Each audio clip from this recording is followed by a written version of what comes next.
तो आज हम शुरू करेंगे क्लास 10 मैथ्स। ठीक है, ये एनसीईआरटी है। एनसीईआरटी को हम खत्म करते हैं। तो पिछले क्लास में हमने इसका फर्स्ट चैप्टर कंप्लीट कर लिया था, तो इस वाले में हम इसका सेकंड चैप्टर जो कि पॉलिनोमियल है उसको खत्म करेंगे। ठीक है, अब मैं आपको बता दूं जरा, ये पॉलिनोमियल के इसके आएंगे टोटल 3 वीडियो। ठीक है, तो पहले वीडियो में हम इसका इंट्रोडक्शन, इसकी जितनी थ्योरीज है उन सबको पढ़ेंगे। दूसरे वीडियो में फर्स्ट एक्सरसाइज और तीसरे वीडियो में इसकी थर्ड एक्सरसाइज आएगी। ठीक है, तो इसी के साथ देरी ना करते हुए हम आते हैं टॉपिक पे। हम शुरू करते हैं पॉलिनोमियल्स। ठीक है, अब बुक को रखते हैं साइड में। आइए समझते हैं कुछ important terms related to polynomials. तो पहले हम समझेंगे पॉलिनोमियल की मीनिंग क्या होती है। तो अगर मैं बात करूं पॉलिनोमियल, तो पॉलिनोमियल आप कहोगे सर ये 2 वर्ड से मिलके बना है। कौन कौन सा वर्ड? एक तो बना है पॉली से। ठीक है, क्या बना है? एक बना है पॉली और एक बना है नोमियल्स। नोमियल्स, ठीक है। तो poly plus nomials equal to polynomials. तो meaning of polynomials is, poly means होता है मेनी, जिसके पास बहुत सारे टर्म्स होते हैं। It consist many terms. ठीक है, और पॉली मीन्स मेनी और नोमियल मीन्स टर्म्स।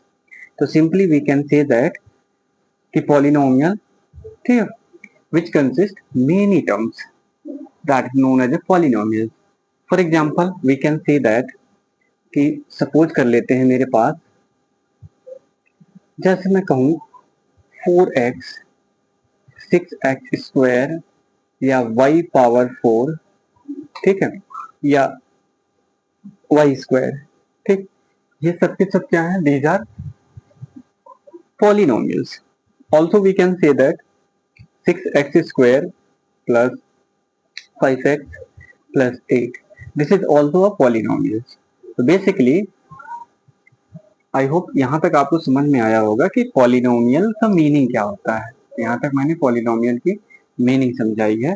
अब हम आते हैं इसके कुछ टर्म्स, वो समझते हैं। इसमें से फर्स्ट टर्म्स अपने पास आता है, फर्स्ट टर्म्स है जिसको हम बोलते हैं डिग्री, डिग्री ऑफ पॉलिनोमियल्स। तो इसको हम देखते हैं क्या होता है degree of polynomial. Degree of polynomial,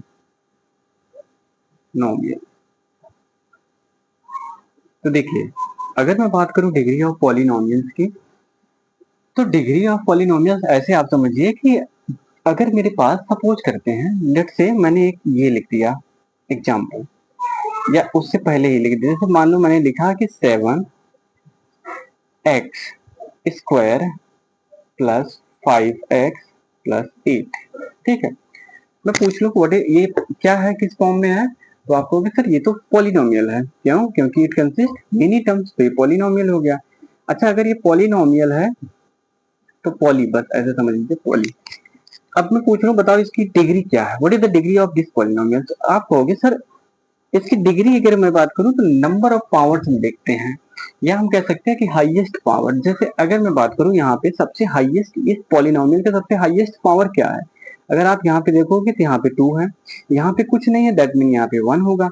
अब यहाँ पे x का टर्म है ही नहीं, इसका मतलब यहाँ पे क्या हो रहा होगा? 0 रहा होगा। 0 पावर 1, किसी भी नंबर, अगर कोई नंबर 0 है उसके पावर, सॉरी नॉट 0 रहा होगा, यहाँ पे 1 रहा होगा। ठीक है, यहाँ पे 1 रहा होगा और 1 की पावर 0 रही होगी। ठीक, तो 1 का पावर 0, या सॉरी 1 भी कह सकते हैं या x कह सकते हैं, x पावर 0।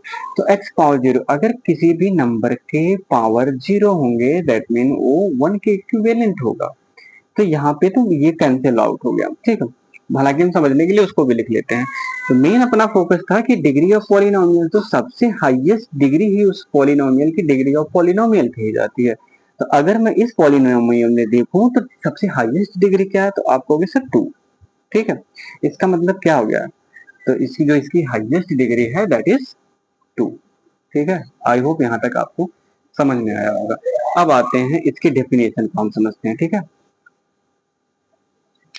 तो आई होप डेफिनेशन भी आप समझ ही गए होंगे, लेकिन फिर भी मैं लिख देता हूँ कि मैं कह सकता हूँ क्या, कि the highest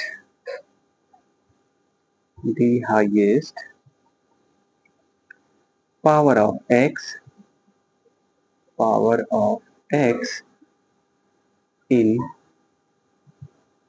px is called the degree of the polynomial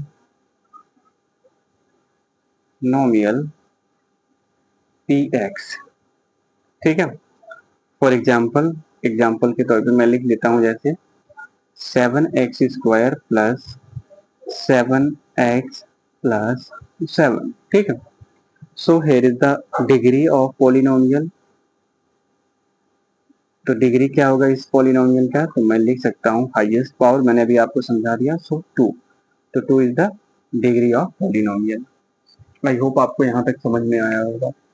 ठीक है, अब अगर यहाँ तक समझ में आ गया तो हम चलते हैं आगे। अब आगे चलने के लिए इसको रब करना होगा, तो आप वीडियो को पॉज करके इसको लिख लीजिएगा, लिखना अगर होगा तो आपको। ठीक है, तो हम आगे चलते हैं।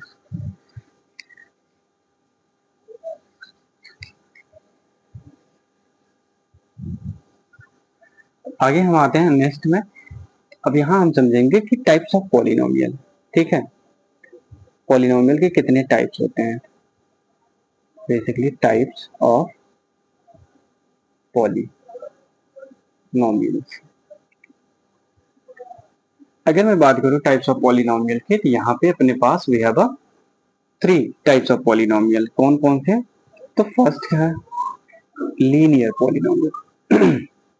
सॉरी, पहला है लीनियर पॉलिनोमियल।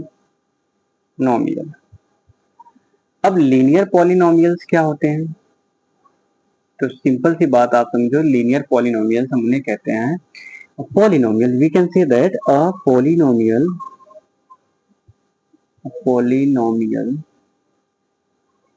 Of degree 1। ठीक है, इट्स कॉल्ड पॉलिनोमियल। इसको आप कह सकते हैं दैट्स कॉल्ड या इज कॉल्ड लीनियर पॉली। ठीक है, अब इसके एग्जांपल मैं एक लिख देता हूं यहाँ पे एग्जांपल, जैसे 4x प्लस 7। अब यार आपको कंफ्यूजिंग सा अगर लग रहा होगा तो मैं इसको एक्सप्लेन कर देता हूँ यहाँ पे। अगर मैं यहाँ पे देखूँ 4x कुछ नहीं है, दैट मीन मैंने आपको भी पिछली बार सिखाया था पावर 1 होगा, प्लस 7 है तो 7 में भी यहाँ पे भी x रहा होगा, बट x के पावर 0 रहा होगा। और आपको मैंने पीछे ही बताया था कि अगर कभी किसी भी नंबर के पावर 0 होता है तो 1 के इक्वल होता है। ठीक है, आई होप आपको यहाँ तक समझ में आ गया। अब आते हैं इसके सेकेंड टाइप्स पर। सेकेंड टाइप्स है क्वाड्रेटिक। ठीक है, क्या है, इसको बोलते हैं क्वाड्रेटिक पॉलिनोमियल। अब क्वाड्रेटिक पॉलिनोमियल्स क्या होते हैं, तो यहाँ पे हम कह सकते हैं कि पॉलिनोमियल्स ऑफ डिग्री 2। बेसिकली जो हम क्वाड्रेटिक चैप्टर है ये, इसमें हम पढ़ेंगे भी आगे, चैप्टर नंबर 4 है, हाँ 4। ठीक, क्वाड्रेटिक पॉलिनोमियल की अगर हम बात करें तो हम लिख सकते हैं कि polynomials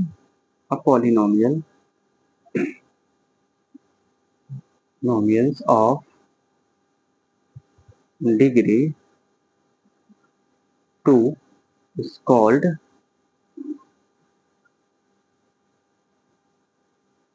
quadratic poly।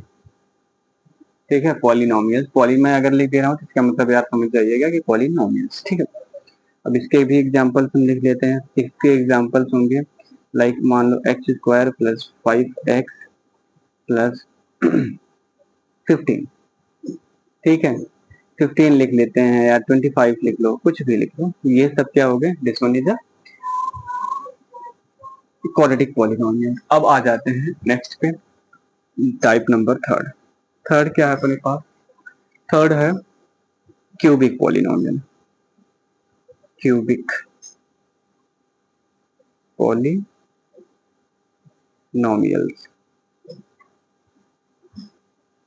Cubic polynomials आप कह सकते हो कि पॉलिनोमियल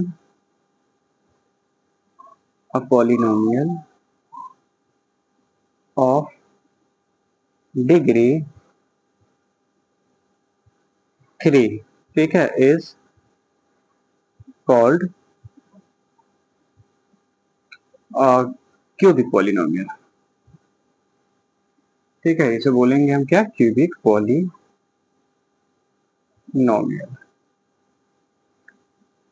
इसके भी एग्जांपल देख लेते हैं। क्यूबिक जैसे पता चल रहा है कि इसमें x की सबसे हाईएस्ट पावर क्या होगी, इसकी जो हाईएस्ट पावर होगी वो होगी 3। जैसे आप यहाँ पे देखोगे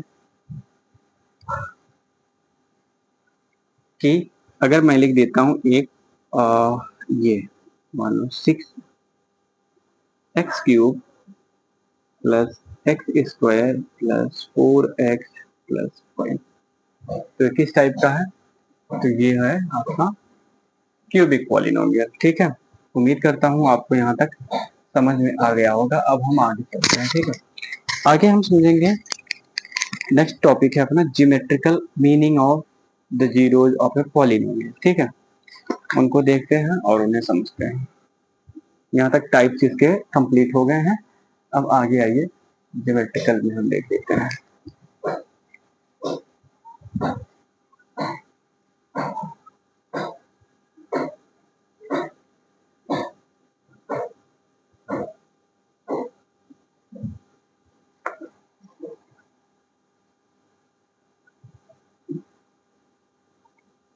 ठीक है, तो नेक्स्ट टॉपिक है अपना, टॉपिक नंबर 2 कह सकते हैं इसको, कि geometrical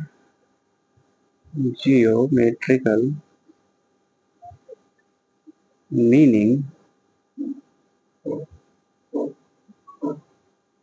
of the zeros of a polynomial.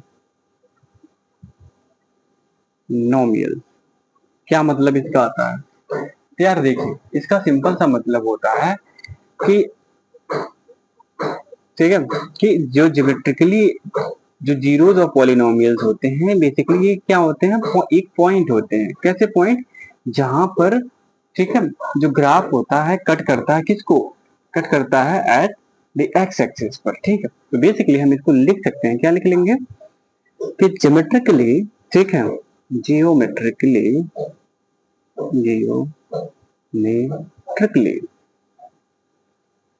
zeros of a polynomial are the point where its graph cuts the x axis। ठीक है, अगर हम ज्योमेट्रिकल की बात करेंगे, geometrical meaning of zeros of a polynomial, that mean ये होता है कि जो जीरोज होते हैं पॉलिनोमियल्स को, वो एक्स एक्सिस पर कट करते हैं। ठीक है, जो ग्राफ होता है उसको एक्स एक्सिस पर कट करते हैं। जैसे लेट्स से अगर मैं कहूं मेरे पास एक पॉलिनोमियल है, polynomial P x equal to, मैं लिखूं 4x-4। ठीक है, मैं मान लो यहाँ पे पुट कर देता हूँ, क्या, मान लो पुट कर देता हूँ x इज इक्वल टू 1। तो जब x इज इक्वल टू 1 मैं पुट करूंगा तो मेरे पास आएगा p1 इक्वल टू 4 इंटू 1-4। इसको अगर मैं सॉल्व करूंगा तो मेरे पास आएगा 4-4। ठीक है, और ये किसके इक्विवेलेंट हो जाएगा, दिस विल इक्विवेलेंट टू 0। ठीक है, किसके इक्वल हो गया ये, 0। अब मैंने इसको लिखा x इज इक्वल टू 1, तो x इज इक्वल टू 1 को भी मैं क्या लिख सकता हूँ, इसको मैं लिख सकता हूँ x-1। तो यहाँ से मुझे एक बात समझ में आई, क्या बात समझ में आई, कि जो x-1 है, ठीक है, x-1 क्या है, x-1 यहाँ पे लिख सकता हूँ x-1, हेंस x-1 इज, ठीक है, अ फैक्टर ऑफ पॉलिनोमियल। ठीक है, polynomial P X is equal to 4x-4।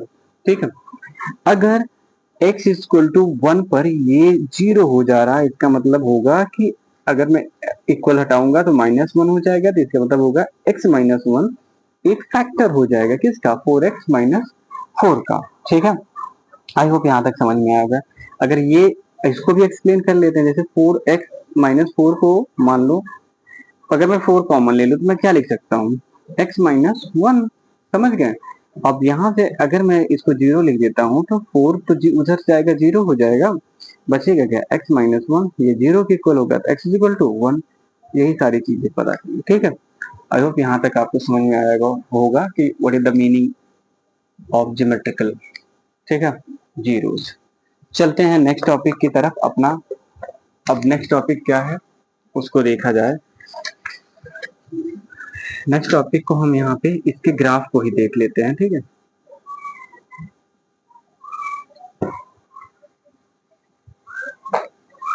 जैसे सपोज करते हैं मेरे पास, मान लीजिए ये है, ठीक है, एक्स एक्सिस और वाई एक्सिस, दो एक्सिस है, ठीक। अब मैंने मान लिया ये तो ओरिजिन है, आपको पता है ये क्या है, जिसमें मुझे ओरिजिन, ठीक है। इसको मैंने मान लिया 1 2 3। अब ये 3 इधर भी रहेगा, 1 2 3, इधर भी 3 रहेगा, 1 2 3, इधर भी आ जाइए 1 2 3, ठीक है। यहाँ तक तो बात है, ये तो हमने ग्राफ बना लिया। अब देखते हैं पहले, अगर मेरे पास 1 0 होगा, कितना 0 होगा, जब बात करी जाएगी 1 0 के लिए, किसके लिए, 1 0, तो ये अभी क्या मैंने बताया कि एक्स एक्सिस को कट करेगी, ये क्या है आपका x है और ये क्या है y है, और ये x डैश आप लिख सकते हो इसको y डैश, एक्स एक्सिस पे कट करेगा। अगर इसके पास नंबर ऑफ जीरोज, ठीक है, क्या है, 1 है, इसका मतलब है ये क्या करेगा, मैं मान ले इसको एक बार कट करेगा, किसको, एक्स एक्सिस को एक बार ही क्या करेगा, कट करेगा, ऐसे आप कह सकते हैं, ठीक है। जिस पॉइंट पे कट करेगा उसका कुछ आप नाम रख दीजिए, ठीक। तो इस टाइप के हम बोलते हैं लीनियर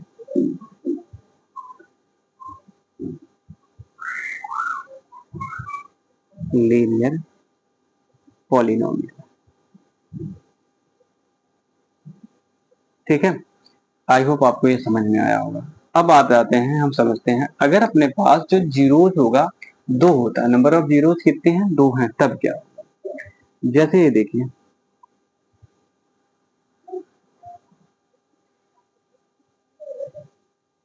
ठीक है। अब अपने पास क्या होगा, यहाँ पे आप देखोगे तो नंबर ऑफ जीरोज मैं लिख देता हूँ 2 जीरोज, 2 जीरो, ठीक है। अब देखो भैया 2 जीरो का मतलब होता है ये जो है, ये आपको पता है, ये this one is x axis, ये वाई एक्सिस, तो इसको दो पॉइंट पे कट करेगा, एक यहाँ पे और एक यहाँ पे कट करेगा, ठीक है। तो ये जो फिगर बनेगा, ये फिगर कुछ ऐसे बन जाएगा, ठीक है। आई होप आपको समझ में आया होगा, ये इसको ए बोलेंगे, इसको बी बोलेंगे।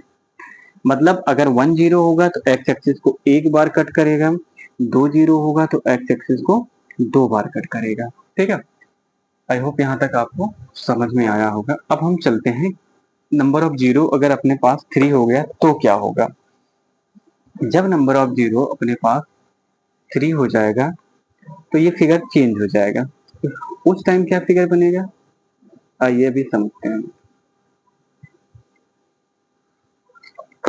देखिए अगर अपने पास नंबर ऑफ जीरोस 2 की जगह 3 हो जाए, तो अभी जस्ट जैसा कि आप पिछली वीडियो से या पिछले टॉपिक से आपको समझ में आया होगा कि एक जीरो था तो एक बार कट कर रहा था एक्स एक्सिस को, दो जीरो था तो दो बार कट कर रहा था, तो क्यूबिक की हम बात करते हैं तो यहाँ पे 3 जीरो आएगा, कितना आएगा, 3 जीरो आएगा, इसका मतलब है एक्स एक्सिस को 3 टाइम कट करेगा, ठीक है। तो आइए शुरू करते हैं।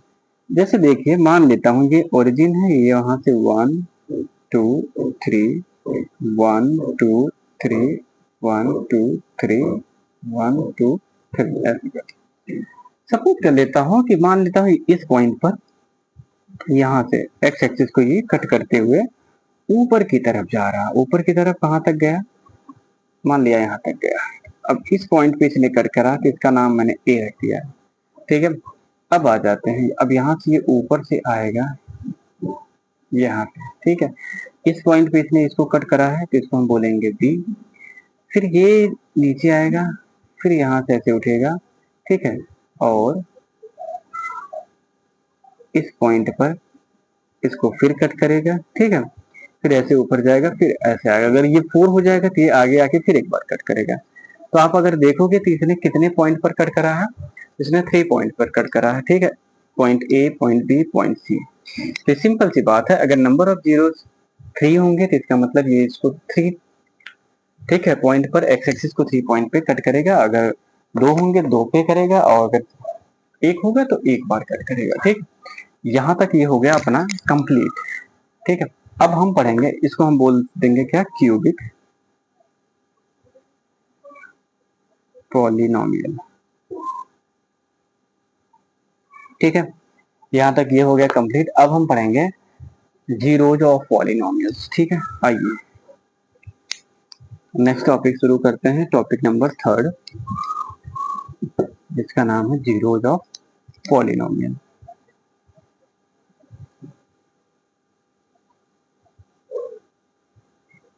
Zeros of polynomials.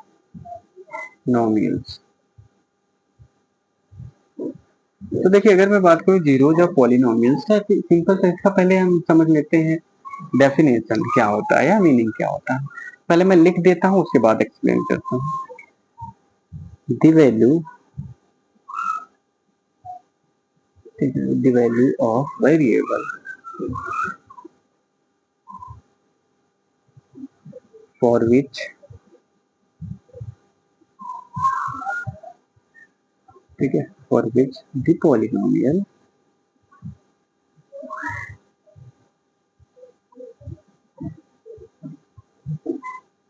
became zeros is called as the zeros of the polynomials,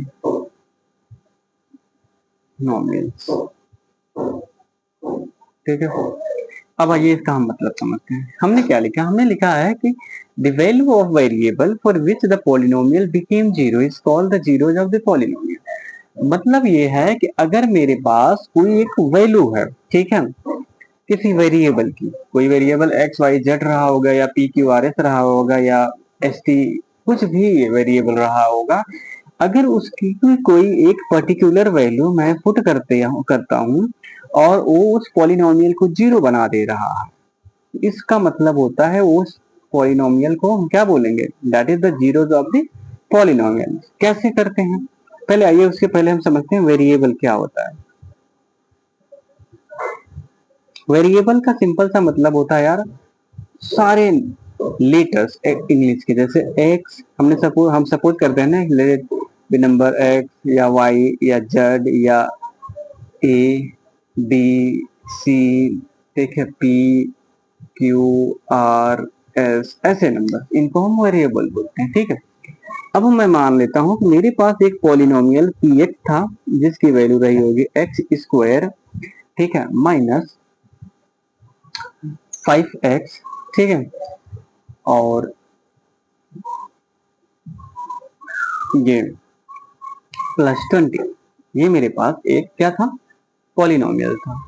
अब मैं कह रहा हूं अगर मैं यहाँ पर x की कुछ वैल्यू पुट कर दूं, ठीक है, अगर मैं x की ऐसी वैल्यू पुट कर दूं जिसपे ये सब की सब क्या हो जाए, जीरो हो जाए, क्या हो जाए, जीरो हो जाए, तो ये क्या कहलाएगा, तो ये तुम्हारा जो है पॉलिनोमियल, इसको हम ऐसे कर लेते हैं 3x और 4, अभी ऐसे। अब x की मैं ऐसी कोई वैल्यू पुट कर दूं जिसपे ये पूरा पूरा क्या हो जाए, जीरो हो जाए, तो वो क्या हो जाएगा, दैट इज द, ठीक है, call zeros of the polynomial. Suppose कर लेता हूं मैं x की वैल्यू पुट कर देता हूं -1। अगर मैं -1 पुट करूंगा तो मेरे पास आएगा -1 स्क्वायर -3 इन ब्रैकेट -1 प्लस 4। इसको मैं जब सॉल्व करूंगा -1 का स्क्वायर प्लस 1, और ये माइनस प्लस मल्टीप्लाई होगा तो प्लस हो जाएगा, और ये प्लस, तो यहां से मुझे मिलेगा 0। अब 0 मिल गया, तो इसका क्या मतलब होता है, इसका जो सिंपल सा मतलब होता है कि भाई, सॉरी, इसका सिंपल सा मतलब होता है कि आप लिख सकते हो इट मीन्स दिस इज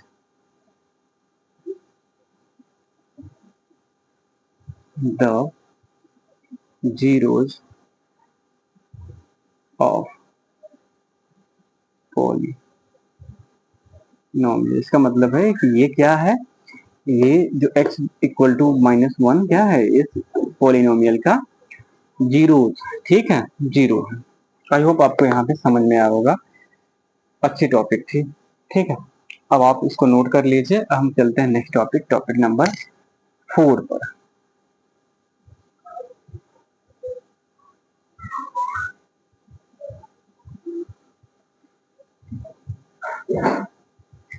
अपना टॉपिक नंबर 4 है relationship between zeros and coefficient of A polynomials.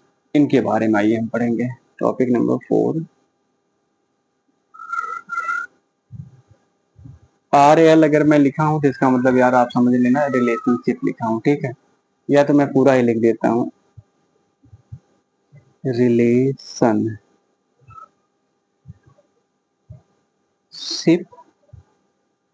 Between zeros and coefficient of a polynomial, ठीक है। तो यहाँ पे आते हैं तो हम पहले समझेंगे इसके बारे में। फर्स्ट समझेंगे, इसमें कई हैं, तो इसमें हम पहले नंबर पे समझते हैं क्वाड्रेटिक पॉलिनोमियल। क्या रिलेशन है, क्वाड्रेटिक ड्रेटिक पॉलिनोमियल,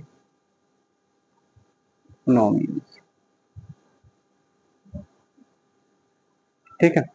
देखिए, मैं अपना टॉपिक नंबर 4 था कि रिलेशनशिप बिटवीन, ठीक है, क्या था, रिलेशनशिप बिटवीन, एक मिनट कैमरा एंगल थोड़ा सा कर दूं, आई थिंक ठीक तो लग रहा है, हाँ ठीक। तो relationship between zero and coefficient of polynomial, ये अपना टॉपिक था। इनमें हम पहले टॉपिक पढ़ रहे हैं कि क्वाड्रेटिक पॉलिनोमियल का क्या होता है। क्वाड्रेटिक के लिए मैं सपोज कर लो कि मैं अगर लिख देता हूं if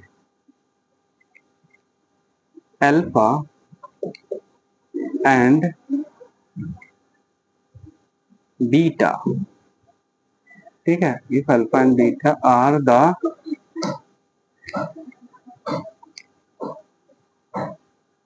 zero of the quadratic, ठीक है, polynomial,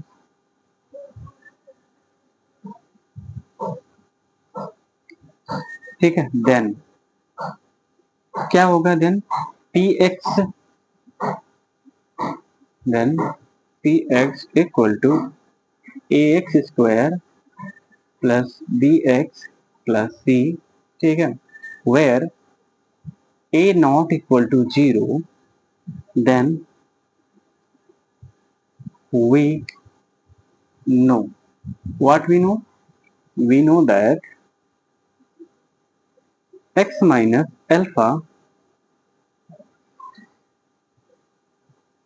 x minus alpha and x minus beta, ठीक, are the factor of polynomial x, या फिर x लिख सकते हैं, ओके। इसका सिंपल सा मतलब मैं एक बार इसको एक्सप्लेन कर देता हूँ कि क्या मतलब है इसका।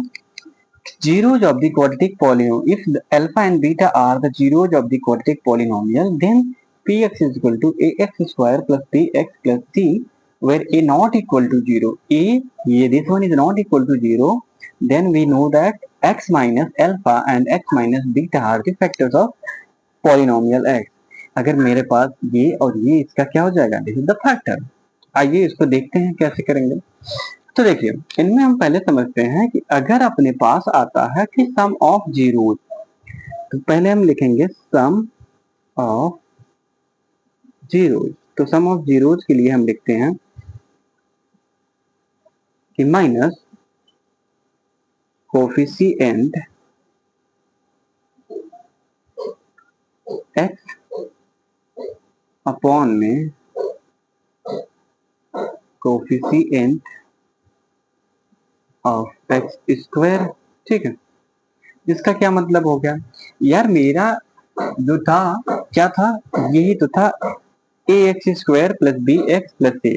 अगर मैं यहाँ से बात करूं कोफिशिएंट ऑफ एक्स, क्या है कोफिशिएंट ऑफ एक्स यहाँ पे है बी माइनस बी, माइनस पहले से था तो मैं यहाँ लिखूंगा बी अपॉन में एक्स स्क्वायर, क्या है एक्स स्क्वायर, क्या जो कोफिशिएंट है वो ए है। इसका मतलब अपने पास जो सम ऑफ जीरोस आ गए, सम ऑफ जीरोस को हम बोलते हैं क्या, ये अपने पास एक था x माइनस अल्फा और एक था x माइनस बीटा। ठीक है, तो सम ऑफ जीरोस को हम बोल देंगे सिंपल सा अल्फा प्लस बीटा। क्या बोल देंगे, अल्फा प्लस बीटा। ठीक है, आई होप आपको यहाँ तक समझ में आ गया होगा। अल्फा प्लस बीटा को हम लिख सकते हैं माइनस बी बाई ए। अच्छा, यहाँ पे एक और चीज आ जाती है, प्रोडक्ट ऑफ जीरोस। तो आई थिंक इसके लिए मुझे इरेज करना होगा इसको। ठीक है, या इसी यहीं पे लिख देता हूँ, alpha into beta equal to होता है सी बाई ए। अब ये क्या है, अगर आप यहाँ तक देखोगे ये हो गया आपका sum of zero and this one is, ठीक है, इसको हम बोलते हैं product of zero.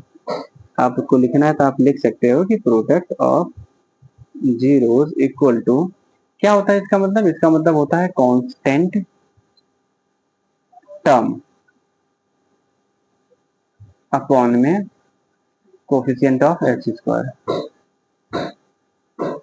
Coefficient of X square. ठीक है, आई होप आपको यहाँ तक चीजें समझ में आ गई होगी।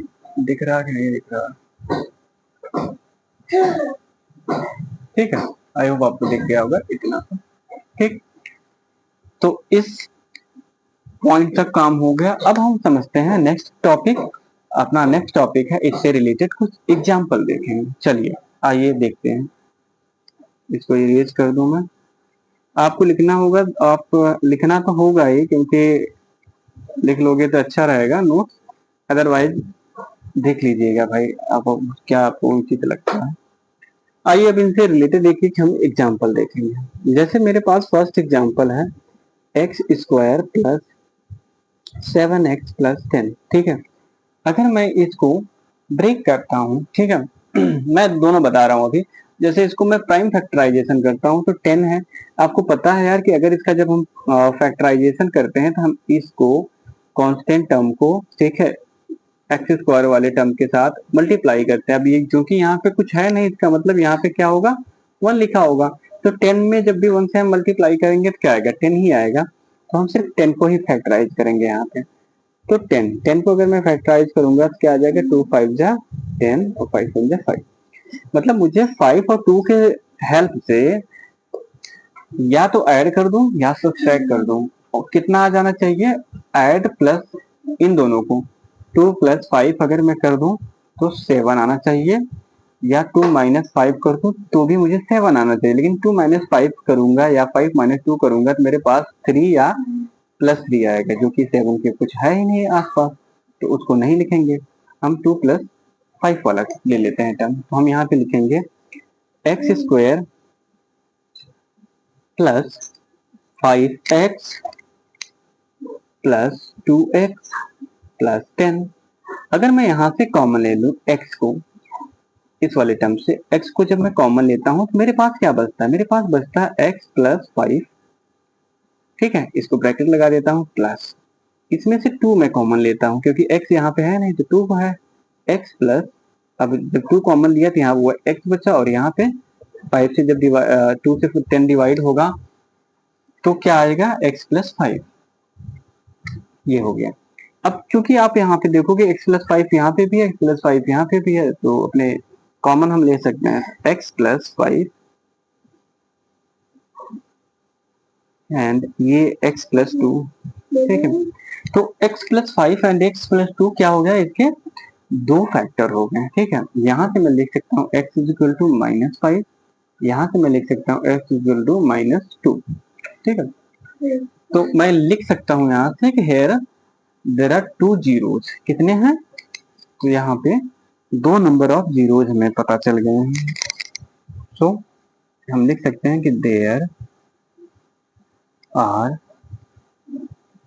2 जीरोज। कौन कौन से जीरो हैं, दैट इज 5 और 2, एक माइनस 5 है और एक क्या है, माइनस 2 है। ठीक है, अब ये तो हो गया फैक्टराइजेशन मेथड से। अब आइए इसको हम चेक कर लेते हैं, जो अभी हमने इसके जस्ट पहले ये रिलेशनशिप पढ़ा, हमने क्या पढ़ा था, सम के केस में हमने पढ़ा था, सम हमने पढ़ा था।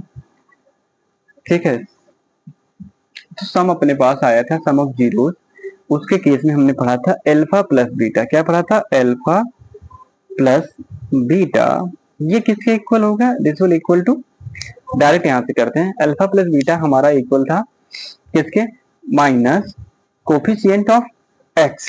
तो कोफिशिएंट ऑफ एक्स क्या है, 7 है, तो 7 लिख देता हूं, अपॉन में कोफिशिएंट ऑफ एक्स स्क्वायर, अब एक्स स्क्वायर के आगे कुछ नहीं है, इसका मतलब 1 है, तो इसको मैं लिख सकता हूँ -7। ठीक है, प्रोडक्ट की अगर मैं बात करूं तो प्रोडक्ट के लिए मैं लिखता था अल्फा इंटू बीटा। प्रोडक्ट का मैंने क्या बताया था आपको, प्रोडक्ट का होता है कि कांस्टेंट टर्म, ठीक है, तो कांस्टेंट टर्म क्या है, 10 है, तो आप 10 लिखोगे, अपॉन में कोफिशिएंट ऑफ एक्स स्क्वायर, तो एक्स स्क्वायर का 1 है, तो यहाँ से क्या आ जाएगा, मेरा 10 आ गया। ठीक है, मतलब यहाँ से अपने पास दो चीजें आ गई, क्या क्या आ गया, the first is sorry, the first is product आ गया ये 10 है और इन दोनों का सम कितना है, -7 है। अब इसको आइए हम चेक कर लेते हैं, क्या अपने पास इन दोनों का सम 7 आ रहा है, तो आप देखोगे यार आपको क्या पता है, -5 और माइनस कितना है 2, ये किसके इक्वल है, -7 के इक्वल है। यही तो था अपने पास सम ऑफ, ठीक है, sum of zero alpha plus beta -7 के इक्वल है। यहाँ पे भी देखो -7 आ रहा है, यहाँ पे भी दोनों का सम क्या आ रहा है, 7 आ रहा है। ठीक है, प्रोडक्ट अपने 10 आ रहे हैं, बस ये हो गया इसके आंसर। आई होप आपको यहाँ तक चीजें समझ में आई होगी। अब हम चलेंगे next topic, that topic number 5। तो टॉपिक नंबर 5 क्या है अपनी,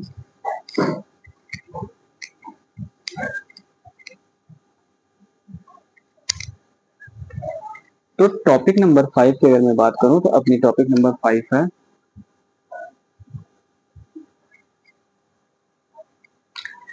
division algorithm for polynomial. 5 number पे आप डालोगे, हेडिंग डालो division, sorry, division algorithm for polynomials. क्या है ये इसका मतलब, इसका मतलब सिंपल सा समझिए, हम सब क्या थे पिछली क्लासेस में, जैसे 6th 7th में आपने एक पढ़ा होगा कि डिविडेंड इक्वल होता है डिवाइजर के इनटू, ठीक है, कोसेंट के प्लस रिमाइंडर के।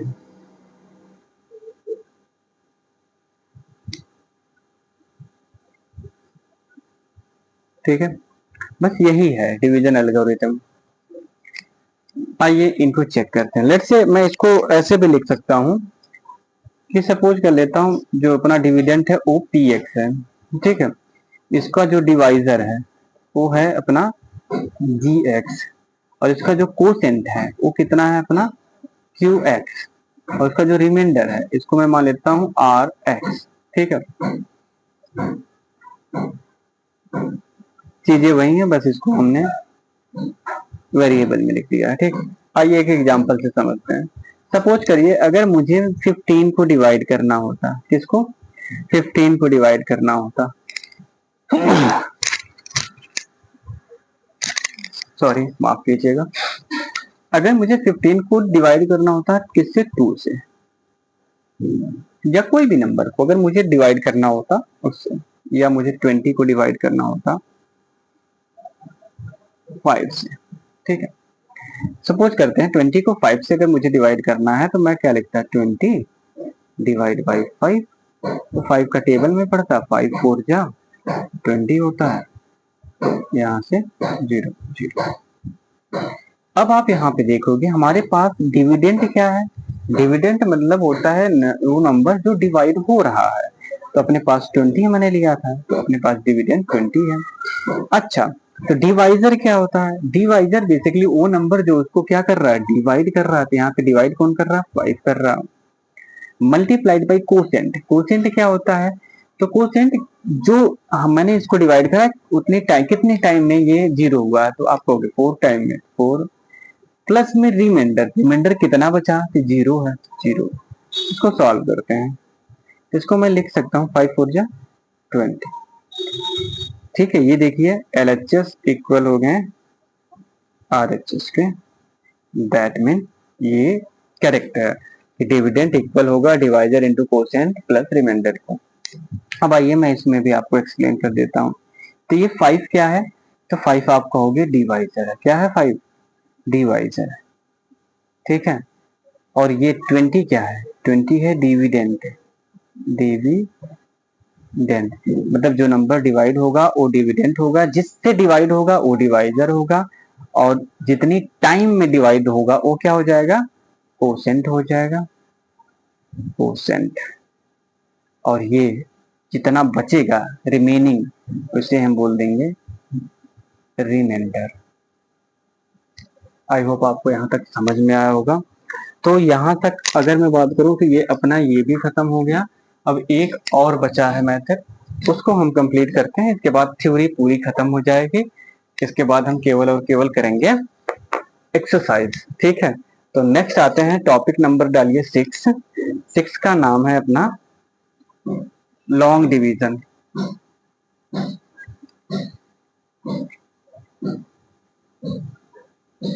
तो इसका नाम है भैया लॉन्ग डिवीजन, ठीक है।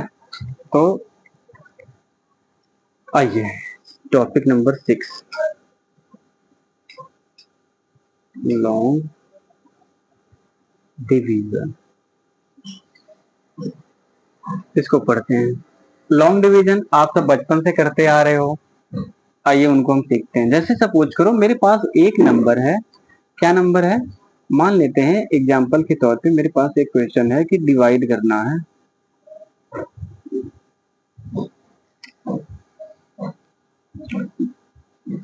जैसे मान लेते हैं मुझे डिवाइड करना है, क्या डिवाइड करना है,